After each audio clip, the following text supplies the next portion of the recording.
So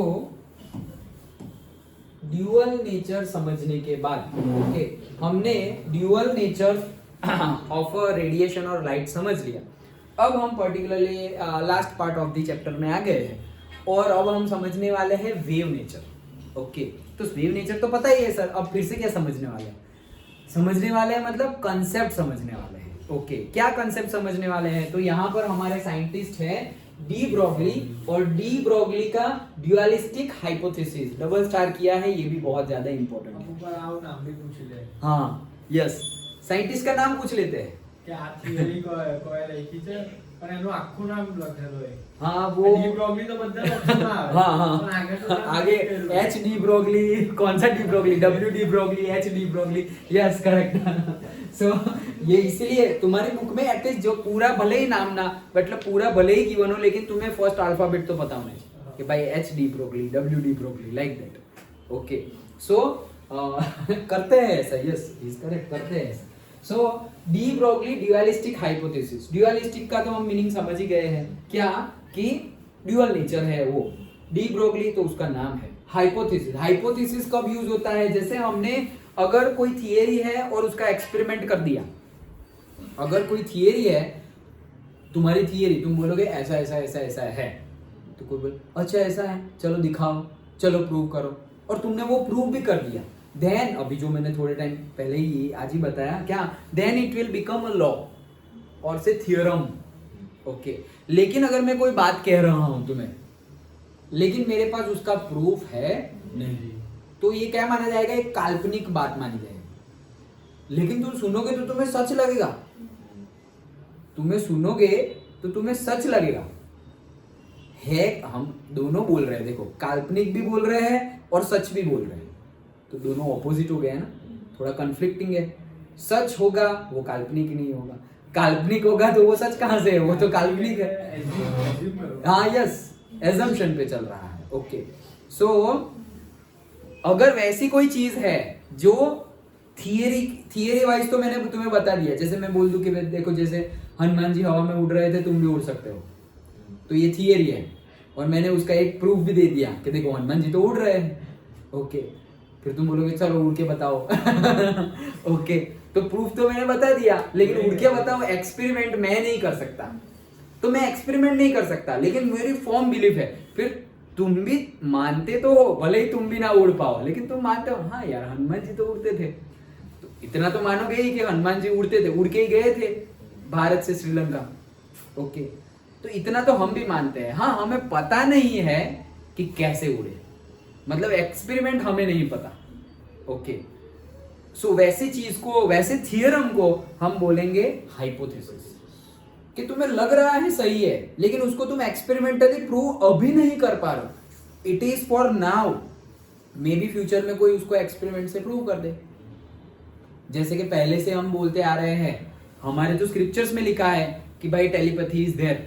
okay कोई यहाँ से ऐसे बातें, मतलब ऐसे कोई यहाँ से कोई मैसेज पहुंचा रहा है डायरेक्टली, भगवान तो ऐसे बैठे बैठे ही ये करो, तो वहां से वो डायरेक्ट कितने किलोमीटर दूर कोई दूसरे प्लेनेट पे बैठा होगा तो भी उनको पता चल जाएगा कि भाई जैसे नारद जी को भगवान ने याद किया तो नारद जी तुरंत विष्णु जी के पास, तो नारद जी तो कहाँ स्वर्ग में घूम रहे थे और डायरेक्टली चले गए ओके क्षीर सागर में, प्रभु आपने याद किया। अरे तुमको कैसे पता याद किया? तुमको कैसे पता कि उन्होंने याद किया? कोई मैसेज भेजा, टेक्स्ट मैसेज, व्हाट्सएप मैसेज, कैसे पता चला? तो से टेलीपैथी।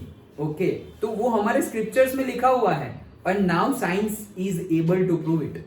अभी मेजरली टेलीपैथी को साइंस ने एक्सेप्ट कर लिया है और प्रूव भी कर दिया है। ओके वो एक एक्सपेरिमेंट तो मुंबई और ऑस्ट्रेलिया के पर्सन्स के बीच में हुआ था।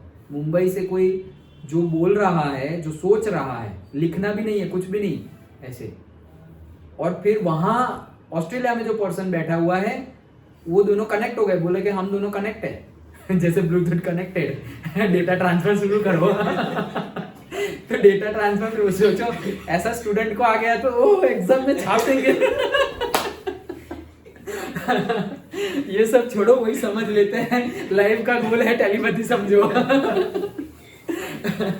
तो सभी एग्जाम में टॉप मार देंगे। तो कहने का मीनिंग है कि ये प्रूवन है कि ऑस्ट्रेलिया में वो पर्सन को सिर्फ बोला था कि तुम्हें जो भी मैसेज मिले ना उसको सिर्फ तुम लिख दो यहाँ पर, उसको कुछ बोलना नहीं है, कुछ करना नहीं है, कुछ चीज दबानी नहीं है, तुम सिर्फ यहाँ पे लिख दो।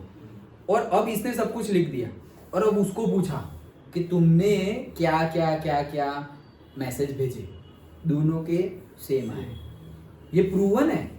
ओके, तो सोचो हमें तो अभी भी भले ही प्रूवन, फिर भी हम मानेंगे अबे होगा कुछ प्रूवन, लेकिन ये कैसे हो सकता है यार, हम तो ऐसे ही बोलेंगे ये कैसे हो सकता है ऐसे। ओके, तो जब तक हम देखना, ये नेचर है, ये नेचर है, हम मानते नहीं है। जब तक चमत्कार ना हो ना तब तक कोई नमस्कार नहीं करता।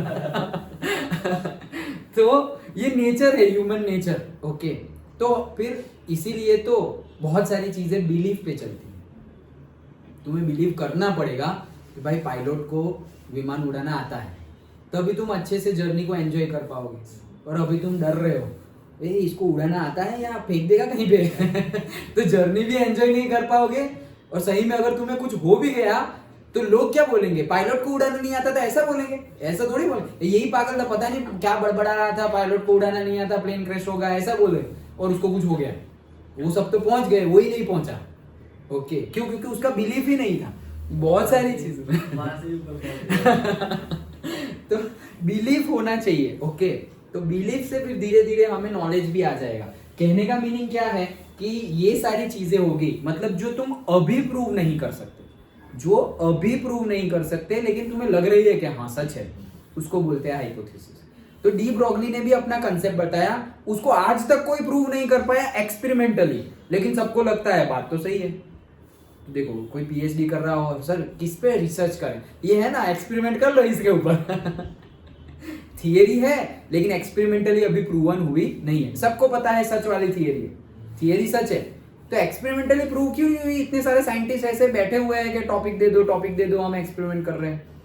भाई तुम अभी समझोगे तो पता चलेगा कि कैसे प्रूव करें उसको। ओके, चलो, तो दैट इज द हाइपोथेसिस। तो ये तो हमने समझा डी ब्रॉगली ड्यूअलिस्टिक हाइपोथेसिस क्या बोल रहे हैं। Okay, de Broglie proposed a hypothesis that electrons and other particles of matter can behave like a waves। क्या है उनका हाइपोथेसिस? फिर से पढ़ता हूं। उन्होंने क्या बोला? इलेक्ट्रॉन्स जो होते हैं वो नेगेटिवली चार्ज पार्टिकल्स, वो एंड अदर पार्टिकल्स, अदर मतलब कुछ भी ले लो, तुम खुद ले लो। Okay, electrons and other particles of matter, हम मैटर है ना, हाँ, तो electrons and other particles of matter can behave like a wave, can behave like a wave. मतलब क्या बोल रहे हैं वो? बोल रहे डी ब्रॉगली ने मतलब ऐसे बैठ के सोचा, जैसे कि हमने मैग्नेटिज्म में पढ़ा कि भाई इलेक्ट्रिक इफेक्ट से मैग्नेटिक इफेक्ट प्रोड्यूस होती है। क्या बात कर रहे हो यार? तो फिर उल्टा सोचने वाले भी आ गए। ओके, तो मैग्नेटिक इफेक्ट से इलेक्ट्रिसिटी प्रोड्यूस कर लो। तो यार अगर इलेक्ट्रिसिटी से मैग्नेटिक इफेक्ट प्रोड्यूस हो रही है तो हम ऐसा ना करें, फैराडेज लॉ। ओके, कि भाई मैग्नेटिक इफेक्ट से इलेक्ट्रिसिटी प्रोड्यूस कर ले। अगर ये हो रहा है तो उल्टा भी हो ही रहा होगा। वैसा ही सोचा ये भाई ने कि अगर हम वेव नेचर, तुमने पहले सब कुछ पढ़ लिया, refraction, reflection, diffraction, interference, polarization, सब कुछ वेव नेचर सब पढ़ लिया। और फिर हर्ट्ज और लेनार्ड्स एंड आइंस्टाइन सबको मिला के तुमने लाइट का पार्टिकल नेचर भी समझ लिया। तो जिसका वेव नेचर है उसका तुमने पार्टिकल नेचर प्रूव कर दिया।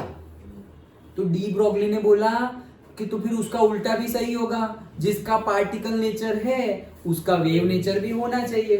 तो हम भी पार्टिकल है, ये पेन भी पार्टिकल है, तो ये पेन भी जब भाग रहा है उसमें से भी वेव निकलते होने चाहिए। हम भी जब भाग रहे हैं तो हमारे भी वेव निकलते होने चाहिए। हम मैटर है तो हमारे भी वेव्स होने चाहिए, हम भी मैटर है। जैसे कि हमने पहले, वही मैं जो अभी बोला फिर से रिपीट कर रहा हूं, हमने रेडिएशन और लाइट को पहले वेव नेचर से समझा। रे ऑप्टिक्स में और वेव ऑप्टिक्स में हमने वेव नेचर से लाइट और रेडिएशन का वेव और रे नेचर समझा, मतलब वेव नेचर समझा। रे ऑप्टिक्स हो या वेव ऑप्टिक्स हो, दोनों में हमने वेव नेचर समझा।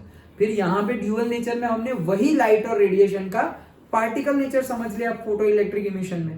तो अगर हमने बोला कि जिसको तुम पहले से मान रहे थे कि जो वेव है, अब तुम बोल रहे हो कि वो मैटर है, वो पार्टिकल नेचर है, तो फिर ऐसा भी हो सकता है ना कि जिसको तुम पहले से मान रहे हो पार्टिकल है, हम खुद को क्या मान रहे हैं, पार्टिकल, हम खुद को वेव मान रहे हैं क्या? नहीं, हम ऐसा बोलते हैं कि वेव यहाँ से मैं वहां फेंकूंगा तो बीच में वो वेव प्रोड्यूस करेगा, हम नहीं मानते। तो वो वही बोल रहे हैं कि अगर वेव का तुमने पार्टिकल प्रूव कर दिया तो पार्टिकल का भी वेव नेचर होता ही है, वो उन्होंने बोला, ये उनका हाइपोथेसिस था। अंडरस्टूड? सिंपल? ओके, चलो, तो ये उनका हाइपोथेसिस था। अभी मान लो कि ये कोई हमारा एनर्जी पैकेट है, ये गोला हमारा कोई एनर्जी पैकेट है, हम कुछ बोल ही नहीं रहे उसको, एनर्जी पैकेट है। ओके, अब ये जो एनर्जी पैकेट है उसकी स्पीड है, तो उसकी स्पीड से वैक्यूम में, और लाइट ही है, लाइट का ही एनर्जी पैकेट है, लेकिन मैं अभी ना फोटोन बोल रहा हूं ना वेव बोल रहा हूं। ओके, तो उसकी स्पीड कितनी होगी भाई? तुम फोटोन कंसीडर करो या वेव कंसीडर करो, स्पीड तो इतनी होगी। ओके, तो ये एनर्जी पैकेट का स्पीड है हमारा, जो स्पीड ऑफ लाइट 3 × 10⁸ मीटर पर सेकंड, एयर और वैक्यूम ऑलमोस्ट सेम जैसा है, इसलिए। अच्छा, तो आइंस्टाइन ने एक इक्वेशन दिया था, वेरी फेमस, E = mc², सुना ही होगा शायद। ओके, तो ये आइंस्टाइन का इक्वेशन है, डायरेक्टली हमें यूज ही करना है, ये थियरी में हमें कुछ प्रूव नहीं करना। सो आइंस्टाइन का एक इक्वेशन है E = mc²। उससे हमें क्या मिला? उससे हमें मिलेगा ये जो एनर्जी पैकेट है उसकी एनर्जी कैसे मिलेगी? ये जो तुम्हारा C है उसका स्क्वायर कर दो, और वो जो तुम्हारा एनर्जी पैकेट है उसका मास बताओ, उन दोनों को मल्टीप्लाई करोगे तो तुम्हें एनर्जी मिल जाएगी। ये आइंस्टाइन ने बोला क्या कि energy of energy packet, the total energy of an energy packet you can get by mc², उसका मास और उसकी वेलोसिटी के स्क्वायर का प्रोडक्ट कर, ये आइंस्टाइन ने बताया। अब प्लैंक ने तो ये भी बताया था कि E = hν है, और वो भी किसके लिए है? वो भी लाइट के लिए ही है, ये भी लाइट के लिए, ये भी लाइट के लिए। तो अगर दोनों लाइट के लिए ही है और दोनों के दोनों एनर्जी ही बता रहे हैं, तो फिर मैं तो उसको इक्वेट कर सकता हूं ना। भले ही तुम वेव कंसीडर करो, भले ही तुम पार्टिकल कंसीडर करो, लेकिन मैं बोलूं कि उसकी एनर्जी कितनी है, वो जो तुम पार्टिकल बोलो या वेव बोलो, लेकिन मैं बोलूं उसकी वो लाइट की एनर्जी कितनी है, तो फिर एनर्जी का इक्वेशन तो सेम हो जाएगा, इसका आउटपुट तो सेम होगा ना, भले मेथड अलग अलग हो। तो मैं क्या कर रहा हूं, E = mc² आइंस्टाइन का इक्वेशन, प्लैंक्स के इक्वेशन के accordingly energy of that packet is E = hν, where nu is the c/λ, हमें पता ही है। सो न्यू की जगह c/λ लिखा तो hc/λ। ये दो इक्वेशन है, दोनों एनर्जी ऑफ अ लाइट और रेडिएशन को ही डिस्क्राइब कर रहे हैं, दोनों को इक्वेट करें तो हमारा हो जाएगा mc² = hc/λ। एक c कट हो गया और दूसरा m जो मतलब एक c रह गया, तो m × c जो रहा वो नीचे चला गया, तो यहाँ पर क्या आ गया, से लैम्बडा ऊपर चला गया, तो lambda = h/mc।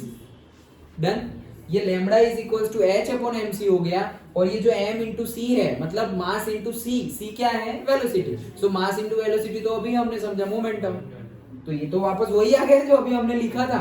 Okay, that is lambda = h/p।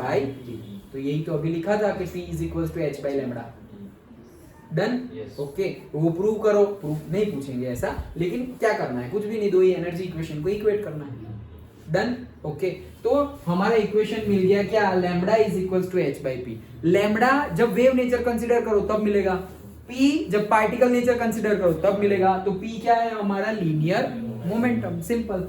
So de Broglie wavelength of radiation और से मैटर, देखो और से मैटर, तो वेवलेंथ तुम्हें मिल जाएगी। किसकी वेवलेंथ मिलेगी, तुम्हें जो लेना है ले लो। तुम्हें वेव नेचर लेनी है तो वेव नेचर की वेवलेंथ तो होगी, तो मिलेगी। तुम्हें अगर पार्टिकल नेचर चाहिए तो वो डी ब्रोगली ने बोला कि तुम ये इक्वेशन से पार्टिकल की भी वेवलेंथ निकाल सकते हो। तो वही चीज हुई ना, ये पार्टिकल है, ये मैटर है, इसको मैं फेंकू तो इसमें से क्या निकलेगी, वेव्स निकलेगी। वो वेव कितनी होगी, वेवलेंथ कितनी होगी, बोल रहे इक्वेशन से फाइंड कर लो, उतनी होगी। थियरी दी, थियरी मतलब एनालिटिकली तो प्रूवन हो गया, ये मैथ्स के हिसाब से सब कुछ सही है, इसमें कुछ गलती नहीं है, तो एनालिटिकली प्रूवन है, एक्सपेरिमेंटली प्रूवन नहीं किया है। कोई भी लॉ थियरम आने से पहले उसको दोनों तरीके से प्रूव करना होता है। एक इजी तरीका कौन सा है पता है, एक्सपेरिमेंटल, लेकिन सबसे ज्यादा महंगा भी वही होता है, कॉस्टली वही होता है एक्सपेरिमेंटल। थियरी में तो तुम्हारा मैथ्स अच्छा है ना, तो तुम धड़ धड़ धड़ धड़ प्रूव कर दोगे। ओके, सो थियरिटिकल और से एनालिटिकल तो प्रूव कर दी बात, लेकिन उसको एक्सपेरिमेंटली प्रूव नहीं कर पाए। क्यों नहीं कर पाए अभी पता चल जाएगा, ओके। लेकिन बात सबको सही सच लग रही है, क्योंकि उन्होंने जो बोला उसमें कुछ भी गड़बड़ी नहीं है। E is equal to mc square energy of the light, E is equal to h nu energy of the light, okay. दोनों को कंपेयर किया तो हमें ये इक्वेशन मिल गया, lambda is equal to h by p. Simple है, okay. तो ये इक्वेशन मिल गया। अब यहां पर हम देखते हैं कि क्या होगा। मान लो कि हमने एक ऑब्जेक्ट लिया जिसका मास है कितना, 100 ग्राम। कितना है, 100 ग्राम, और उसकी वेलोसिटी है 100 मीटर पर सेकंड। अगर उसका मास 100 ग्राम है और उसकी ये जस्ट फॉर एग्जांपल, लेकिन हम यहां से समझ सकते हैं कि प्रूफ क्यों नहीं हो पाता। अगर उसकी वेलोसिटी 100 मीटर पर सेकंड है तो यहाँ पे वैल्यू पुट कर दो। h की value Planck's constant 6.6 into 10⁻⁻34। Then mass, तो मास को केजी में रखना है हमें, ऐसा यूनिट। तो 100 ग्राम है तो 100 into 10⁻³ केजी, केजी में कन्वर्ट कर दिया। ये 100 है तो 100 लिख दिया। तो उसका आंसर क्या आएगा, 6.6, ये -34, ये 10⁻³ है तो ये 3 और ये 1 2 और 3 ये तो कट हो गए। ये 10 बचा, 10⁻+1 है, ऊपर जाएगा तो -1 -34 मतलब -35 हो गया। तो 100 ग्राम का कोई ऑब्जेक्ट हो, सिर्फ 100 ग्राम, मान लो ये पेन ही है 100 ग्राम की, ये 100 ग्राम की पेन है, ओके। और उसको मैं फेंक रहा हूँ 100 मीटर, फेंक सकते हैं ना, मशीन से फेंको, मैं नहीं फेंक सकता 100 मीटर पर सेकंड। कोई मशीन ले लो, इक्विपमेंट ले लो, इक्विपमेंट से तो बुलेट नहीं फेंकते, कितनी हाई स्पीड पे जाती है। तो कोई मशीन ले लो, मशीन से तो मैं इसके 100 मीटर पर सेकंड आराम से फेंक सकता हूँ। वो जब जा रही है 100 मीटर पर सेकंड से ये पेन, तो उसके अंदर से वेवलेंथ निकलेगी, मतलब उसके अंदर से वेव निकलेगा, और जो वेव निकलेगा उसकी वेवलेंथ पता चल सकती है। कितनी है उसकी वेवलेंथ, 6.6 into 10⁻⁻35 मीटर। सिंपल है, प्योर मैथ्स है, डन। तो इतनी उसकी वेवलेंथ है, किसकी, ये पार्टिकल की। अब इसके जगह 100 ग्राम की जगह तुम अपना मास रख दो, 60 kg 70 kg, फिर वैल्यू पुट करो तो भी ऑलमोस्ट 10⁻⁻35 मीटर ही आएगा। तो कैलकुलेट तो कर दिया कि लैम्डा जो वेवलेंथ जो वेव निकलेंगे उसकी वेवलेंथ ये होगी, प्रूव तो कर दिया भाई। एक्सपेरिमेंटली प्रूव नहीं किया। एक्सपेरिमेंटली क्यों प्रूव नहीं किया, हमारे पास अभी ऐसे कोई टूल्स इक्विपमेंट्स ही नहीं है जो इतना छोटा मेजर कर सके, अभी नहीं है। तो भाई वैसे तो इलेक्ट्रॉन को भी हमने पहले कहां देखा था, तो अभी देखा 200 सालों में, पहले कहां देखा था। तो अब हमारे पास है इलेक्ट्रॉन माइक्रोस्कोप है जो 10⁻⁻15 तक का देख सकता है, 10⁻⁻15। तो 10⁻³ तो 10⁻³ तो हम आंख से देखते हैं भाई, मिलीमीटर। 10⁻³ तो मिलीमीटर होता है, तो वो तो हम स्केल में भी देखते हैं ना, 1 मिलीमीटर इतना होता है, ये नेल के ऊपर का पार्ट जितना, वो तो आंखों से देख सकते हैं।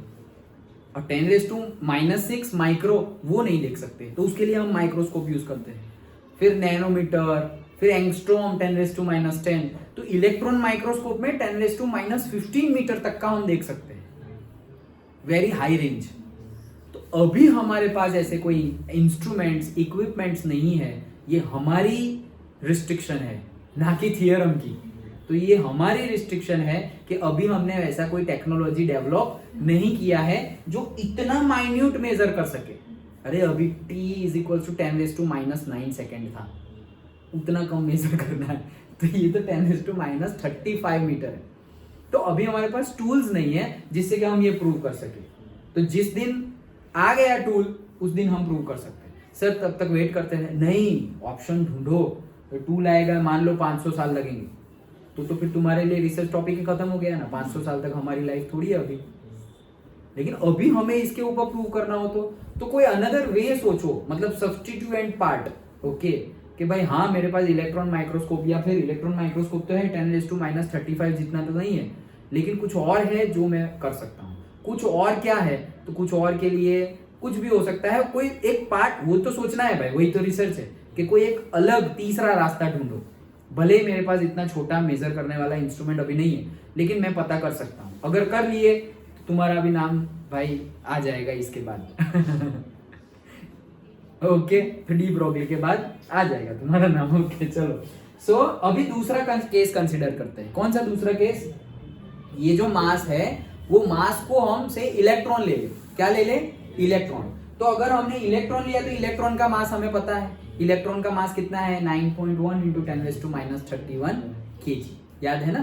और प्रोटॉन का around 10⁻⁻27 KG, 1.6 into 10⁻⁻27 KG proton का, इलेक्ट्रॉन का 9.1 इंटू 10⁻31 केजी मास।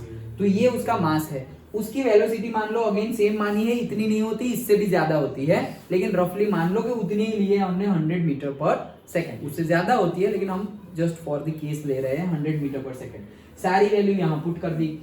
H की वैल्यू 6.6 इंटू 10⁻34, मास 9.1 इंटू 10⁻31 केजी में ही है, एंड V 100।